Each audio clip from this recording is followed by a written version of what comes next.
अस्सलामुअलैकुम व्यूअर्स, उम्मीद है कि आप सब ठीक होंगे। आज हम तौफीक रफ़त की एक और point wedding in the flood को डिस्कस करेंगे। इनकी बायोग्राफी को डिटेल से डिस्कस कर चुके हैं, जिसमें हमने देखा है कि इनके वर्क्स में साउथ एशियन कल्चर कैसे है। इनकी पॉइंट द स्टोन चैट पर भी वीडियो बन चुकी है, जो कि आपको इसी चैनल में मिल जाएगी और उन दोनों वीडियोस का लिंक आपको डिस्क्रिप्शन में मिल जाएगा।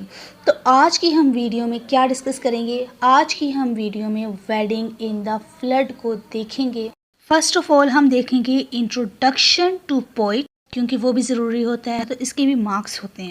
फिर हम देखेंगे ओवरव्यू ऑफ पोइम, ताकि पोइम की लिटिल बिट अंडरस्टैंडिंग हो सके कि इस पोइम में क्या होने जा रहा है। फिर हम टाइटल सिग्निफिकेंस को देखेंगे। फिर हम डिटेल्ड एनालिसिस देखेंगे इस पोइम की लाइन बाय लाइन। फिर हम देखेंगे इस पोइम में कल्चरल रिप्रेजेंटेशन कैसे है और जो फ्लड है वो एज अ मेटाफर कैसे है। फिर इस पोइम के थीम्स को देखेंगे, स्टाइल को देखेंगे, टोन ऑफ द पोइम को देखेंगे और क्रिटिक्स व्यूज देखेंगे जो कि उन्होंने इस पोइम के रिगार्डिंग पेश किए हैं। तो in a nutshell this video is going to be very useful for you people. तो आप लोगों से एक छोटी सी रिक्वेस्ट है कि अगर आप लोगों ने अभी तक चैनल को सब्सक्राइब नहीं किया तो काइंडली चैनल को सब्सक्राइब करें और वीडियो को लाइक करें। तो अब बिना टाइम वेस्ट किए हम अपनी वीडियो को आगाज करते हैं। तो इंट्रोडक्शन टू पोइट क्या है? Tawfiq Rafat is a prominent Pakistani poet, author and translator. उन्होंने ट्रांसलेट भी किए हैं, पंजाबी वर्क्स को उन्होंने ट्रांसलेट किया है। He was born on 25 December 1927 in Sialkot. He is credited with introduction of Pakistani idiom. Pakistani idiom को उन्होंने इंट्रोड्यूस किया। पाकिस्तानी इडियम को इनके बायोग्राफी वाले वीडियो में अच्छे से देखा है कि पाकिस्तानी इडियम क्या होता है। यहाँ पर मैं थोड़ा सा बता देती हूँ। पाकिस्तान के जो सी कल्चर्स, जो मुहावरे, जो प्रोवर्ब्स, जो थिंकिंग, जो बिलीफ्स वगैरह हैं, उनको इन्होंने अपने वर्क्स में कैसे यूज़ किया, उनको इंट्रोड्यूस करवाया है इन्होंने। He introduce Pakistani idioms in English poetry as an effective way to reflect Pakistani culture, tradition, society and norms. कि पाकिस्तानी इडियम को यूज़ करने का इनका मकसद क्या था, ताकि वो पाकिस्तान के कल्चर, ट्रेडिशन, इन चीज़ों को मुतारफ करवा सके। अब जो शम्सी हैं, उन्होंने इनके वर्क्स के लिए अपना क्या व्यू पेश किया है, वो कहती हैं his poems are full of cultural insight. Insight का मतलब कि बसीरत, क्लियर अंडरस्टैंडिंग, कि जो इनके वर्क्स हैं उनमें हम कल्चर को देखते हैं। Tawfiq Rafat can be called as kaleidoscopic poet. In his poetry, his elements relate with romanticism, like his poem Village Girl can be compared with William Wordsworth poem. क्यों कंपेयर कर सकते हैं? Due to elements of nature. कि William Wordsworth भी nature को बहुत ज़्यादा portray करते हैं और इनके वर्क्स में भी हम बहुत ज़्यादा नेचर को देखते हैं, कल्चर को देखते हैं। In his poems, we can see rustic life as romantic poets showed us, like William Wordsworth, Keats, and Coleridge. Likewise, Tawfiq Rafat told us about nature. Tawfiq Rafat is also called Ezra Pound of Pakistan due to his modernist approach to poetry. कि Ezra pound ने भी innovation लाया है poetry में और तौफीक रफ़त ने भी। Tawfiq Rafat, like Ezra Pound, was known for his innovative and experimental approach to poetry. कि उन्होंने नए नए किस्म के तरीके यूज़ किए हैं। Both poets challenge traditional forms and convention, opting for more modernist techniques and themes in their poetry. के जो पहले रिवायती तरीके चलते आ रहे थे उनको इन्होंने डिनाई किया और मॉडर्न तरीके यूज़ किए। Rafat's poetry, like Pound, reflected the cultural and social changes of his time. अब सजाद हुसैन क्या कहते हैं इनके वर्क्स को देखते हुए? वो कहते हैं Tawfiq Rafat is second Ezra Pound of Pakistan. Tawfiq Rafat was also a great humanist. He is believed to be the pioneer of English language poetry in Pakistan. English language poetry का जो से आगाज़ हुआ, उन राइटर्स में ये भी हैं। Tawfiq Rafat suffered from a stroke in 1987. He then survived the stroke.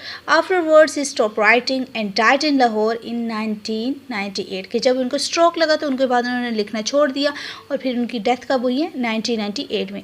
अब जो से इनकी इंपॉर्टेंट वर्क्स हैं उनमें है अराइवल ऑफ द मून। ये इनकी पोइट्री का कलेक्शन है, 116 पोइम्स है इसके अंदर। ये इनका फर्स्ट कलेक्शन है पोइट्री का। इस कलेक्शन की वजह से इन्हें बहुत ज़्यादा रिकॉग्निशन मिली। फिर है the time to love, village girl, squirrel, storm, once upon a time, the kingfisher, and half moon.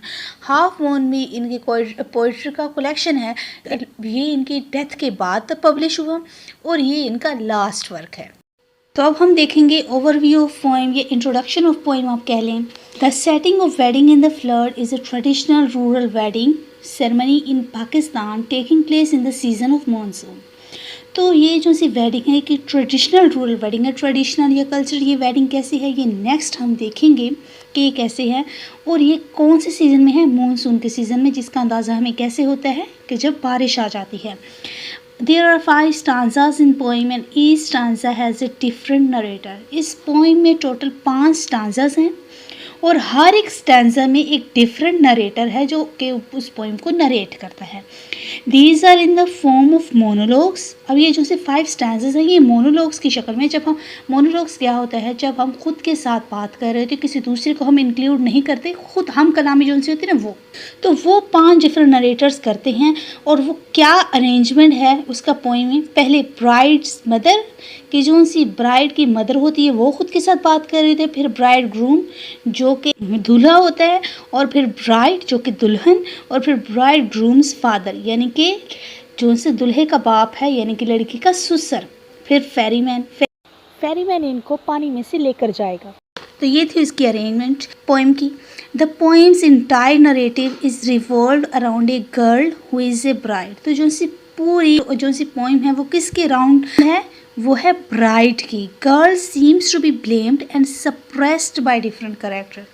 अब इस पोइम में हम देखेंगे कि गर्ल को ब्लेम किया जाता है। किस लिए ब्लेम किया जाता है, बारिश जो हुई है उसकी वजह से गर्ल को ब्लेम किया जाता है। The first stanza is narrated by the mother of bride who is worried about her daughter's departure. जो सा पहला स्टैंजा है उसमें जो सी ब्राइड की मदर है वो परेशान दिखाई देती हैं क्योंकि वो अपनी बेटी की जुदाई के लिए परेशान है। ठीक है, इनकी रुखसती हो रही है ब्राइड की और वो उसके लिए परेशान है। डिपार्चर का मतलब रवानगी। As bride mother's has gone through such situation, क्योंकि माँ भी एक तो ममता होती है और एक मदर भी इसी हालात से गुजर कर आई होती है, तो इस वजह से वो ज़्यादा परेशान होती है क्योंकि उसे पता है कि मैंने कैसे कैसे हालात को टैकल किया था, वो सब कुछ अब मेरी बेटी पर गुजरेगा। Mother is unsure whether they will treat her happily और क्रूअली। मदर जो सी है वो अनश्योर है, उसे यकीन नहीं है कि पता नहीं आगे लोग क्या करेंगे, उसको खुश रख पाएंगे या जालिमाना सलूक उसके साथ करेंगे, इस वजह से वो परेशान है। The second stanza is about the psychological state of the bridegroom who is beauty conscious and wanted his wife to be of good morals.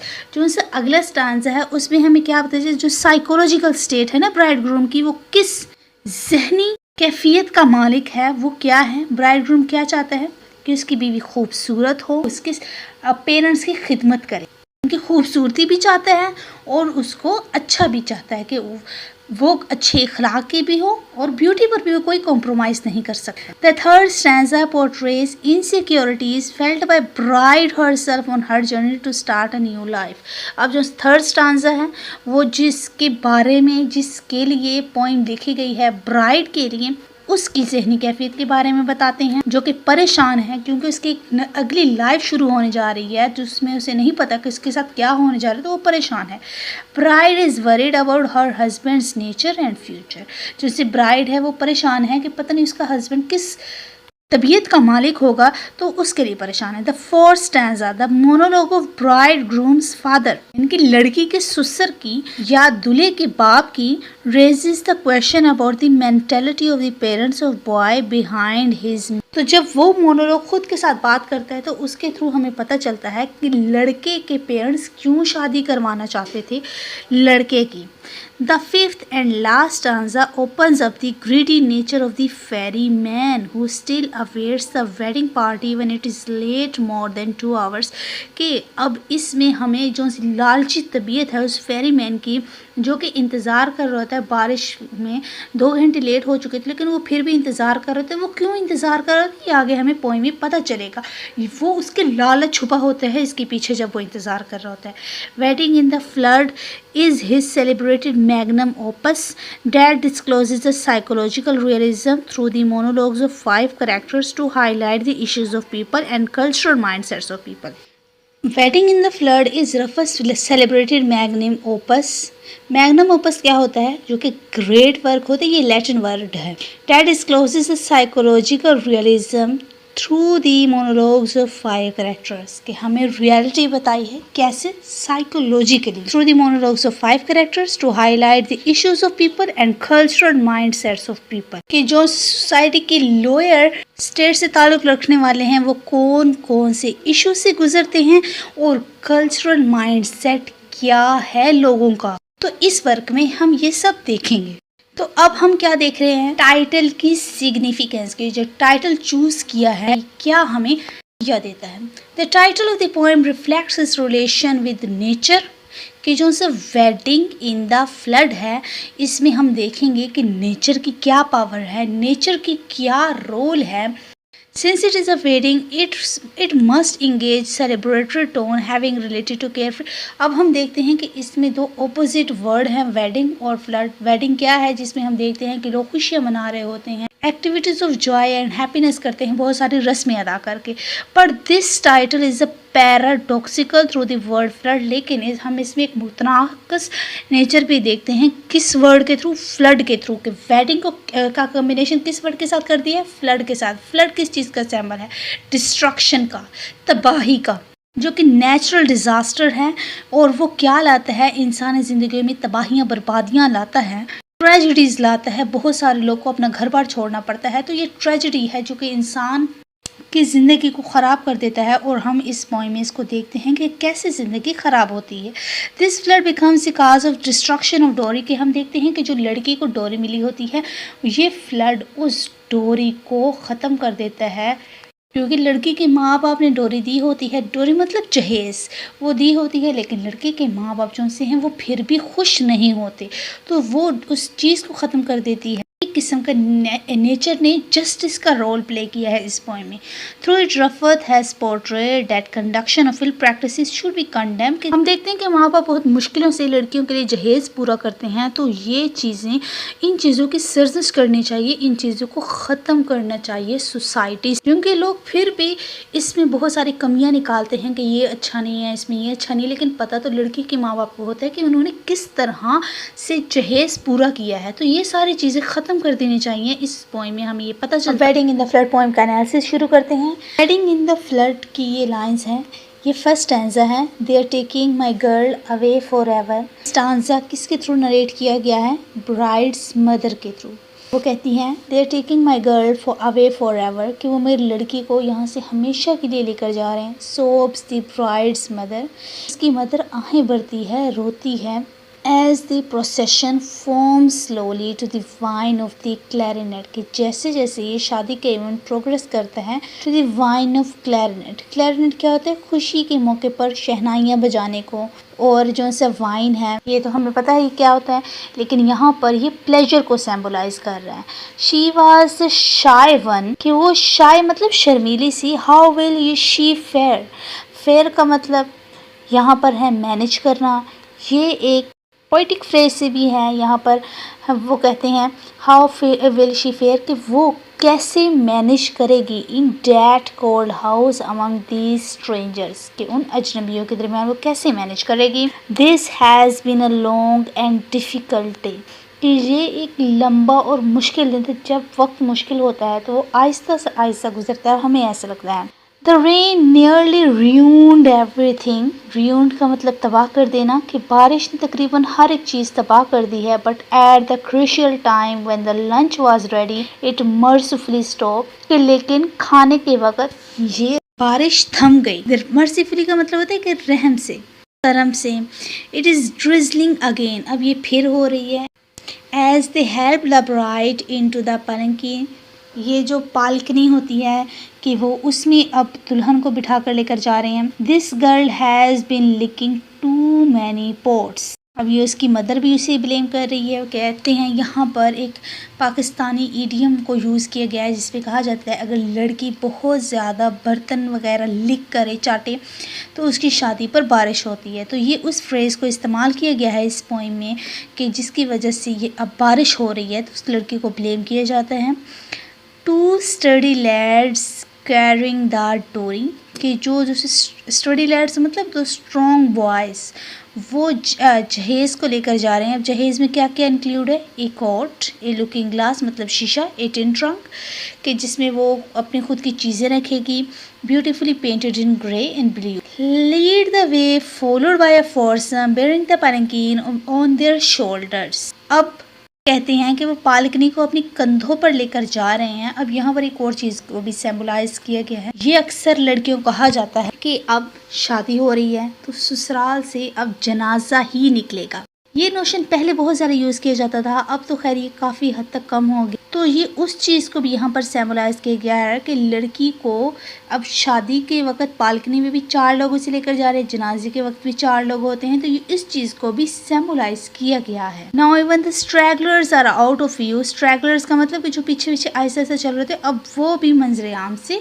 गायब हो गए हैं। तो इस स्टैंजा में हमने देखा कि उसकी मदर उसके लिए परेशान थी कि वो कैसे अजनबियों के दरमियान रहेगी, और उसकी शादी पर बारिश भी हो रही थी जिसकी जिम्मेदार सिर्फ लड़के को ठहराया जा रहा था, लड़की को नहीं। बस ये शादी पर बारिश होने की जिम्मेदार भी लड़की ही थी। ये था फर्स्ट स्टैंजा। अब नेक्स्ट स्टैंजा है जो कि ब्राइड ग्रूम ने नरेट किया है।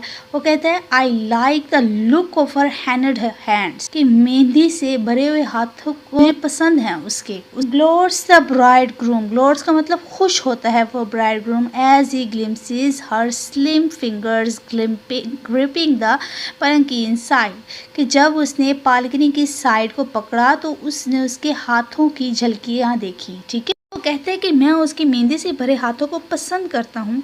If only her face match her hands, अगर उसका चेहरा भी उसके हाथों की तरह खूबसूरत हुआ। And she gives me no mother in law problems, और वो मुझे कोई सास बहू वाली टेंशन्स ना दे। I will forgive her the coat and the trunk and looking glass, तो मैं उसे यानी कि इसने जो जहेज में ये कोट ट्रंक और ये शीशा लेकर आई है मैं ये माफ़ी दे दूंगा इसके। Will the rain never stop, क्या बारिश कभी नहीं थमेगी। It was my luck to get a pot licking wench, वो कहते हैं कि ये मेरी किस्मत थी कि जो मुझे ऐसी लड़की मिली। अब वेंच का वर्ड जो यूज़ किया है इसका मतलब है, इसकी नेगेटिव कॉनोटेशन है, इसका मतलब है सर्वेंट गर्ल और लो सोशल स्टेटस जिस गर्ल का हो।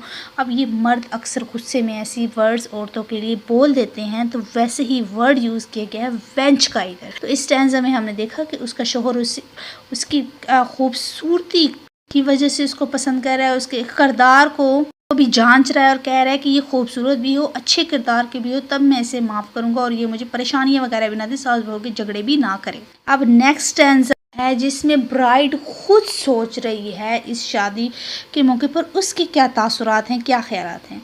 Everything depends on the ferry man now, कि अब हर एक चीज़ फेरी मैन पर ही डिपेंड करेगी। ठीक है, कि जो वो कश्ती वगैरह को लेकर जाएगा बोट को। It is dark in the palanquin thinks the bride, कि अब पालकनी में अंधेरा है, ब्राइड सोचती है। And the roof is leaking, और जो से छत है उससे भी पानी टपक रहा है। Even my feet are wet, हत्ता कि मेरे पाँव भी गीले हो चुके हैं। ये कौन सोच रहा है, ये ब्राइड सोच रही है। Note a familiar face around me, कि मेरे इर्द गिर्द कोई जान पहचान वाला फेस भी नहीं है। As I peep through the curtains, जैसे पर्दों से झांका। I am cold and scared, कि मैं खौफज़दा सी हो गई हूँ।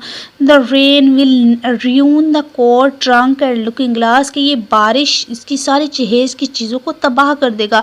First sort of man is my husband, साथ ही साथ उसको अपने होने वाले हस्बैंड की भी फिक्र है। एक तो बारिश की वजह से वो गीली हो रही है, फिर उसे अपनी जहेज की भी फिक्र है, फिर उसे अपने हस्बैंड की भी फिक्र है किस तबीयत का मालिक होगा। They would hurry but their feet are slipping, कि जो से लोग इसे लेकर जा रहे हैं वो जल्दी करने की कोशिश करेंगे या कर रहे हैं, लेकिन उनके पाँव स्लिप होंगे। अब ये चीज़ भी उसकी परेशानी को जाहिर करे, क्योंकि हर कोई उसे ही जिम्मेदार ठहरा रहा है। तो वो कह रही है कि अगर कुछ और उल्टा सीधा हो गया तो मुझे और जिम्मेदार ठहराया जाएगा। And there is swollen river to cross, कि अभी तो दरिया को भी पार करना है। तो ये जो से हर एक चीज़ की वजह से उसे जिम्मेदार ठहराया गया है, तो वो लड़की परेशान है। अब नेक्स्ट जो से स्टैंजा है वो है लड़के के बाप ने नरेट किया, यानी कि ब्राइड groom's father ने।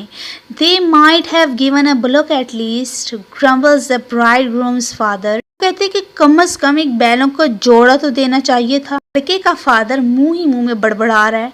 एक couple of oxen would have come in handy at the next ploughing, कि वो हल चलाने में इनकी मदद करते। Instead we are laden with a coat, a tin trunk and a looking glass.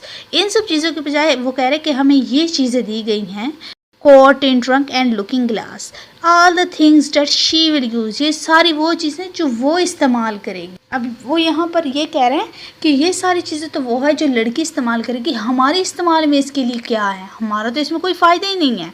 Dear God how the rain is coming down, कि वो कह रहे हैं कि बारिश किस तरह तेजी तेजी से आ रही है। The silly girls has been leaking too many pots. अब यहाँ पर जो उनसे लड़के का बाप है वो भी इसी जिम्मेदार ठहरा रहा है। वो कह रहे हैं कि इस बेवकूफ़ लड़की ने बहुत ज़्यादा बर्तनों को चाटा होगा। I did not like the look of the river when we crossed. वो कह रहा है कि मुझे दरिया का लुक उस वक्त भी ठीक नहीं लगा था, when we crossed it this morning, जब हमने सुबह इसको पार करके आए थे। Come back before 3 the ferryman said, ferryman ने कहा था कि 3 से पहले आ जाना, और you will not find me here, वरना तुम लोग मुझे यहाँ नहीं पाओगे। आई होप ही वेट्स, मुझे उम्मीद है कि वो अभी भी इंतजार कर रहा हो। We are late by an hour और परहैप्स 2, हम 1 या 2 घंटा लेट हो गए। But whoever heard of a marriage party arriving on time, लेकिन किसने सुना है कि मैरिज पार्टी टाइम पर आती है। और the light is poor and the path treacherous. Treacherous का मतलब है कि जो चीज़ अनस्टेबल हो, डेंजरसली अनस्टेबल। क्यों कह रहे हैं कि लाइट भी थोड़ी है, रास्ते भी ठीक नहीं, लेकिन सबसे ज़्यादा डर उससे किस चीज़ से लग रहा है, दरिया से इस वक्त। अब ये जो सब पैराग्राफ था ये नरेट किया था ब्राइड ग्रूम्स फादर ने। अब नेक्स्ट जो है वो फेरीमैन कहेगा। Bridegroom and bride and parents and all the ferryman waits, ये इन सब का फेरीमैन इंतजार कर रहा है। He knows you will come, वो जानता है कि वो आएंगे। For there is no other way to cross, क्योंकि दरिया के अलावा कोई और रास्ता था ही नहीं पार करने के लिए। And a wedding party always page extra, और एक वेडिंग पार्टी हमेशा ही ज्यादा देती है। The river is rising, so quickly jump up road। और कहते हैं कि एक मैरिज पार्टी हमेशा ही ज़्यादा देती है। यहाँ पर हम इसके ग्रीड को देख सकते हैं, ग्रीडी नेचर को, कि वो वेट किस लिए कर रहा था। ये नहीं कि कोई और इनके लिए नहीं मिलेगा, बल्कि ये इसलिए कि इनके पास कोई और चॉइस नहीं होगा मेरे लिए, और मैं जितना कहूँगा ये जाहिर है मुझे उतने देंगे। तो ये लोअर तबके के लोग भी फ़ायदा उठाते हैं। ये ज़रूरी नहीं है कि अपर क्लासेस हमेशा डिस्ट्रॉय करती है, लोअर क्लास भी लोअर क्लास को डिस्ट्रॉय करती है। The river is rising so quickly jump up road, के दरिया जो है वो उभर रहा है, दरिया का पानी, इसलिए जल्दी से आ जाओ। With your coat in trunk and looking glass that the long homeward journey can begin, ताकि घर की तरफ का रास्ता स्टार्ट हो सके। Who has seen such a brown and angry river, दरिया की दहशत को बता रहे हैं। और can find words for the ferry sways this way and that and then disgorges its screaming load, कि जो फेरी मैन है वो भी एब्रप्टली मूव कर रहा है, सही से वो भी मूव नहीं कर पा रहा। द क्लैरिनेट फिल्स विद वाटर, की जो सारी शहनाइयाँ थी वो पानी से भर गई हैं। अब इसको हम ले सकते हैं कि जिसमें सारी खुशियाँ थी उन पर पानी फिर गया। Oh what a consummation is here. Consummation का मतलब होता है कि एंड ऑफ एवरीथिंग, कि हर चीज़ का इख्तिताम कैसे हुआ। The father toast on the horns of the wave, कि जो से बाप था वो दरिया की लहरों पर उछला। बाप जो है वो डूब गया पानी में और दरिया की लहरों पर वो उछल रहा है। And full 30 garlands are bobbing past, ये जो से हार थे वो भी उस पानी में डूब गए हैं। The bridegroom heaves on the heaving tide, और जो से ब्राइड ग्रूम था वो भी एक बड़ी सी लहर पर है। एंड इन एन एडी कहते हैं घन चक्कर को। Among the willows downstream the coy bride is truly wedded at last, coy bride जो से शर्मीली दुल्हन थी उसकी एंड में शादी, यानी कि कैसे उसकी शादी का इख्तिताम हुआ। तो ये सारे पानी में डूब गए। तो ये नेचर की फेयरनेस को भी देख सकते हैं हम, कि वो जो से जिसके अंदर सेल्फिशनेस भरी हुई थी उन सब का बेड़ा गर्क हो गया, वो सब पानी में डूबकर मर गए। तो ये इस पोएम का एनालिसिस था, जिसमें हमने देखा कि लड़की को बारिश होने के जिम्मेदार ठहराया जा रहा था। ब्राइड ग्रूम्स फादर, इनका क्या एटीट्यूड था और फेरीमैन का क्या एटीट्यूड था। हर कोई के खुद गर्जी में लगा हुआ था। नेक्स्ट हम इस पोइम में देखेंगे कल्चरल रिप्रेजेंटेशन कैसे है इस पोइम में। Wedding in the flood is a poem through which Taufiq Rafat highlights the culture and traditions of Pakistani society. He explain these thing by presenting the wedding picture of Pakistani society through description of wedding. Rafat highlighted the rituals which are conducted in eastern culture as bride's mother weaves on day of marriage. कि जैसे कि मशरकी होती हैं वो जब जिसकी रुखसती हो रही होती है वो भी रोती है और उसके पीछे उसके घर वाले भी रो रहे होते हैं, तो ये ईस्टर्न कल्चर की रिप्रेजेंटेशन है इसमें। और इसके अलावा प्रैक्टिस ऑफ डोरी गिविंग आल्सो रिप्रेजेंट कल्चर की जहेज भी दिए जाता है औरतों को, ये भी ईस्टर्न कल्चर को रिप्रेजेंट कर रहा है। Use of notion of licking of pots which became the cause of friend represent cultural beliefs of people के वो जो बर्तन चाटने वगैरह के लिए भी लिक करने के लिए लड़की को जिम्मेदार ठहराया गया था, उस आइडिया को भी इसमें यूज किया जिसके थ्रू हम कल्चर बिलीव्स देख सकते हैं। This poem can be seen from feministic point of view as women is responsible for this natural phenomena कि हम देख सकते हैं कि ये फेमिनिस्टिक पॉइंट ऑफ व्यू में से भी है कि एक लड़की को जुदाई का भी गम बर्दाश्त करना होता है, ऊपर से बारिश हो रही है वो भी उसी की जिम्मेदारी है। जहेज की कमी कोताही में भी औरत को ही जिम्मेदार ठहराया जा रहा है। लड़की की खूबसूरती भी चाहिए होती है, लड़की अच्छे किरदार की भी होनी चाहिए, तो बहुत सारी चीज़ें एक्सपेक्ट की जाती हैं औरत से। तो एक फेमिनिस्टिक पॉइंट ऑफ व्यू में भी इस पोएम को देखा जा सकता है। नेक्स्ट जो सी हम देखते हैं कि इसमें कल्चर को कैसे रिप्रेजेंट किया वो है use of palanquin is mentioned in the poem her in laws. तो ये चीज़ें इसमें थी कल्चरल रिप्रेजेंटेशन, ये चीज़ें इसमें ईस्टर्न कल्चर को रिप्रेजेंट कर रही थी। नेक्स्ट हम देखते हैं कि फ्लड इसमें मेटाफर कैसे यूज़ हुआ। मेटाफर क्या होता है जिसमें हम चीज़ों को आपस में एक दूसरे के साथ कंपेयर करते हैं, उनके दरमियान सिमिलैरिटीज को देखते हैं। Wedding in the flood is a poem in which a wedding day is ruined due to flood के जिसमें एक शादी का दिन फ्लड की वजह से तबाह हो जाता है। This idea we can get from the poem's title, ये आइडिया पोइम के टाइटल से भी देखने को मिल जाती है जो कि कम्बिनेशन है वेडिंग इन द फ्लड। ठीक है कि फ्लड उसमें वर्ड यूज हुआ है तो फ्लड कोई ना कोई रोल प्ले करेगी, ये हम इस टाइटल से आइडिया ले सकते हैं। Flood represents the unpredictable and uncontrollable forces that disturb human life. Unpredictable कि जिसमें हम कोई पेशन गोई ना कर सकें और अनकंट्रोलेबल फोर्सेस जिस पर हमारा कोई इख्तियार ना हो, जिसकी वजह से इंसानी ज़िंदगी डिस्टर्ब हो जाती है। Just as a flood can upend homes and livelihoods. Upend का मतलब कि उल्टा देना, कोई चीज़ को ख़राब कर देना।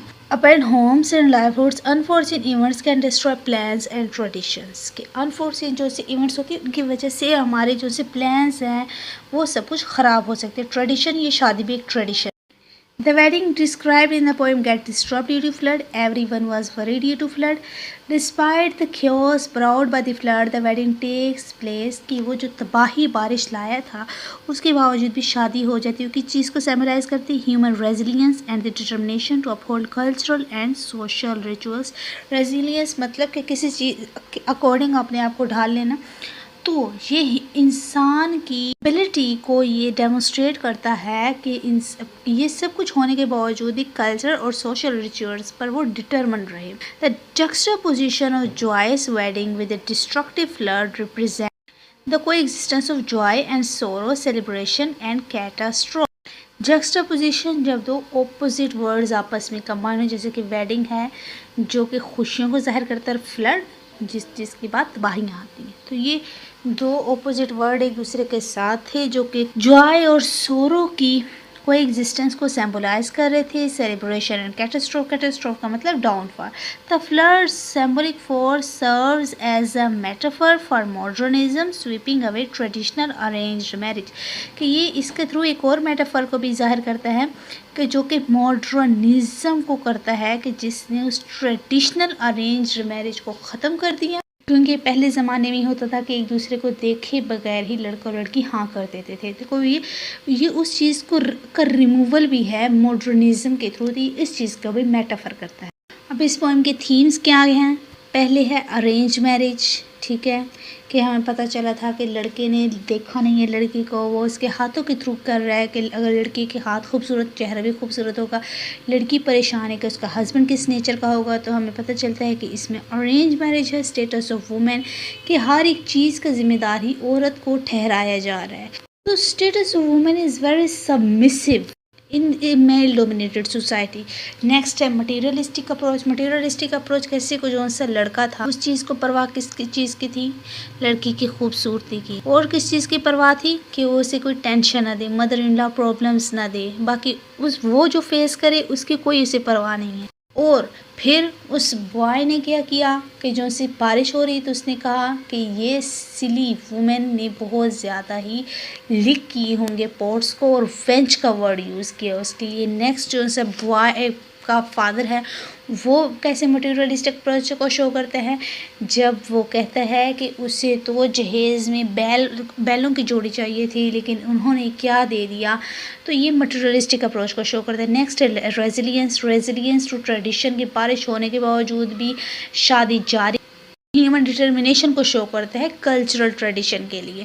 नेक्स्ट है नेचर्स पावर। इसमें हम नेचर्स पावर को देखते हैं कि नेचर्स ने कैसे सारे प्लान को डिस्ट्रॉय कर दिया, कैसे सोचा था कि सबने की शादी होगी अपने घर जाएगी, लेकिन बारिश की वजह से सब कुछ क्या हो गया, सब कुछ पानी में डूब गया।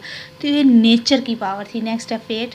फेट का मतलब कि किस्मत के जो लिखा हुआ था, किस्मत का रोल था इसमें कि वो सब लोग पानी में डूब गए। उनकी कोशिश थी कि हम जल्दी जल्दी शादी के इवेंट का ख़त्म करें और फिर घरों को पहुंचे, लेकिन ऐसा कुछ नहीं हुआ, जो किस्मत में लिखा वही हुआ। नेक्स्ट हम देखते हैं इस पोइम का style. This poem is written in free verse with no regular rhyme और मीटर। ये फ्री वर्स में लिखी गई है जिसमें कोई राइम मीटर को फॉलो नहीं किया जाता। This style helps in delivery of ideas with continuity, कि जिसमें स्टाइल को फॉलो ना किया जाए ताकि आइडियाज़ में कंटिन्यूटी है। This poem use simple yet effective language to convey ideas and emotion. की लैंग्वेज तो सिंपल है लेकिन मौसर बहुत है। The most appealing feature of the poem is the use of local idiom in poem, कि हमने देखा कि लीकिंग पोर्ट का जो सा ईडियम यूज़ किया गया, फ्रेज यूज़ किया गया है इसमें, जिसके थ्रू हमें कल्चरल बिलीव्स प्रैक्टिस का पता चलता है। The imagery employed by Taufiq Rafat reflects this close observation and insight, कि जो इमेजरी उन्होंने यूज़ की है उसके थ्रू हमें पता चलता है कि उनकी कल्चरल ऑब्जर्वेशन कितनी है और इनसाइट कितनी। इनसाइट मतलब बसीरत, क्लियर अंडरस्टैंडिंग किसी चीज़ की, तो वो उनकी कितनी ज़्यादा है। तो नेक्स्ट हम देखेंगे tone of the poem. The tone of wedding in the flood by Taufiq Rafat is generally sombre and realistic with a touch of irony, कि जब से सोम्बर उदासी वाली और रियलिस्टिक रियलिटी को पोर्ट्रे किया है with a touch of irony. Irony का मतलब आया है कि कैसे ये मेल डोमिनेटेड सोसाइटी है और हर एक चीज़ का जिम्मेदार लड़की को ठहराया जा रहा है। नेचर के डिजास्टर्स के लिए भी औरत को ही ठहराया जा रहा है। Rafat presents a vivid depiction of rural Pakistani wedding taking place during a flood. The poem subtly critiques the adherence to social norms and tradition despite practical challenge. इस पोइम में हम सोशल नॉर्म्स एंड ट्रेडिशंस को follow करते हुए देखते हैं और इस पोइम का टोन रिफ्लेक्टिव भी है। रिफ्लेक्टिव कैसे कि हम जो काम कर रहे हैं हमें उसको आइडियाज़ को लुक आफ्टर भी करना चाहिए, कि जो हम कर रहे हैं को हमें सेल्फिश होकर नहीं देखना चाहिए, हमें दूसरों का भी ख्याल करना चाहिए, चाहे वो औरत हो चाहे वो मर्द हो, तो हमें अपने आइडियाज़ को गौर व फिक्र करना चाहिए। फिर हमने देखा कि फिर नेचर क्या करती है हमारे साथ जब हम खुद गर्ज होकर सोचते हैं। तो नेक्स्ट हम देखते हैं इस पोइम के लिए क्रिटिक्स के क्या व्यूज़ हैं। डॉक्टर मोहम्मद अली सिद्दीकी कहते हैं a wonderful exploration of the human condition, और सलीमा हाशमी कहती हैं a poem that transcends the ordinary, के आम से तजावुज़ कर गया है ये poem, where the flood becomes a metaphor for the turbulent human experience. Next doctor Agha Shahid Ali क्या कहते हैं a poem that explores the human condition with grace, sensitivity and profound insight, कि इसमें ह्यूमन कंडीशन को एक्सप्लोर किया है सेंसिटिविटी के साथ, हसासपन के साथ, प्रोफाउंड इंसाइट के साथ, बहुत ही ज़्यादा क्लियर अंडरस्टैंडिंग के साथ, प्रोफाउंड इंसाइट क्लियर अंडरस्टैंडिंग के साथ। Tawfiq Rafat wedding in the flood is a poem that will be remember for generations to come. ये कौन कहते हैं, डॉक्टर मोहम्मद सादिक कहते हैं। तो ये था इस पोइम से रिलेटेड बहुत कुछ। मुझे उम्मीद है कि आप लोग को समझ आ गया होगा। अगर कुछ समझ ना आए तो आप लोग कमेंट में पूछ सकते हैं, और आप लोगों से छोटी सी रिक्वेस्ट है कि चैनल को सब्सक्राइब करें और वीडियो को लाइक करें। Thanks for watching. अल्लाह हाफिज़।